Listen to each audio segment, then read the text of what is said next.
മഹാത്മാഗാന്ധി ദേശീയ ഗ്രാമീണ തൊഴിലുറപ്പ് പദ്ധതി അട്ടിമറിച്ചു ബിൽ പാസാക്കിയ കേന്ദ്ര സർക്കാരിന്റെ ജനവിരുദ്ധ നടപടിയിൽ പ്രതിഷേധിച്ച് CPIM പൊന്നാനിയിൽ പന്തം കൊളുത്തി പ്രകടനവും യോഗവും നടത്തി. ചമ്പ്രവട്ടം ജംഗ്ഷനിൽ നിന്ന് ആരംഭിച്ച് കുണ്ടുകടവ് ജംഗ്ഷനിൽ സമാപിച്ചു.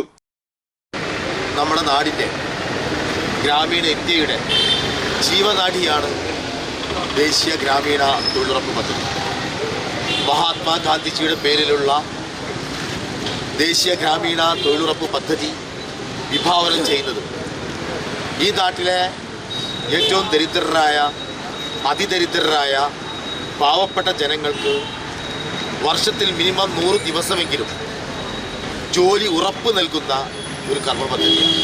BJP ഇന്ത്യയിൽ അധികാരത്തിൽ വന്നതിന് ശേഷം തുടർച്ചയായി ഈ ഗ്രാമീണ തൊഴിലുറപ്പ് പദ്ധതിയെ, മഹാത്മാഗാന്ധിജിയുടെ പേരിലുള്ള ഈ തൊഴിലുറപ്പ് പദ്ധതിയെ പതുക്കെ കഴുത്ത് ഞെരിച്ച് ശ്വാസം മുട്ടിക്കുന്ന സമീപനം നമ്മൾ കണ്ടു. പല ഘട്ടങ്ങളിലായി ഗാന്ധിജിയോട് പണ്ടേ അവർക്ക് വിദ്വേഷമാണ്. കാരണം ഗാന്ധിജിയുടെ കൊന്ന ഗോഡ്സെയുടെ ഗുരു സവർക്കറെ ആദരിക്കുന്ന ആളുകളാണ് ആര്? BJP.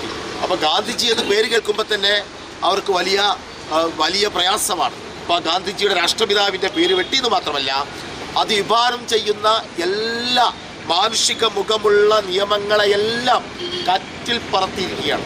അതിൻ്റെ ഭാഗമായി ഇനി മുതൽ ഗ്രാമീണ തൊഴിലുറപ്പ് പദ്ധതി സംസ്ഥാന സർക്കാരിൻ്റെ വിഹിതം മുമ്പ് 10% ഇനി അത് 60% കേന്ദ്രവും 40% സംസ്ഥാനവും നൽകേണ്ട അവസ്ഥയിലേക്ക് വരുന്നു എന്ന് മാത്രമല്ല, രാജ്യത്ത് അധികാരത്തിലിരിക്കുന്ന നരേന്ദ്രമോദി സർക്കാർ രാജ്യത്തിൻ്റെ ഫെഡറൽ സംവിധാനത്തിന് പോലും വിഘാതം സൃഷ്ടിക്കുന്ന രീതിയിലുള്ള, രാജ്യത്തെ സംസ്ഥാനങ്ങളുടെ സ്വാതന്ത്ര്യ ഭരണ സംവിധാനത്തിന് പോലും ഭീഷണിയാകുന്ന തരത്തിൽ രാജ്യത്തിന് മാതൃകയായ തൊഴിലുറപ്പ് പദ്ധതി തകർക്കാനുള്ള സമീപനവുമായുള്ള ബില്ല് ഇന്നലെ ഇന്ത്യയുടെ പരമോന്നത നീതിപീഠമായ ഇന്ത്യയുടെ നിയമനിർമ്മാണ സഭയായ പാർലമെന്റിനകത്ത് അവതരിപ്പിച്ചുകൊണ്ട് ഇന്ത്യയിലെ തൊഴിലാളികളുടെ മുഖത്ത് നോക്കി തൊഴിലാളികളെ ഈ രാജ്യത്തെ ദാരിദ്ര്യത്തിന്റെ പടുകുഴിയിലേക്ക് തള്ളിവിടുന്ന സമീപനത്തിന്റെ ഒരു ബില്ല് രാജ്യത്ത് പാസാക്കിയ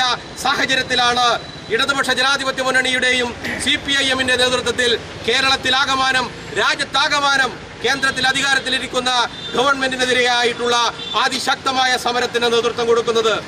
K. ദിവാകരൻ, രജീഷ് ശൂപ്പാല, CP മുഹമ്മദ് കുഞ്ഞി തുടങ്ങിയവർ സംസാരിച്ചു.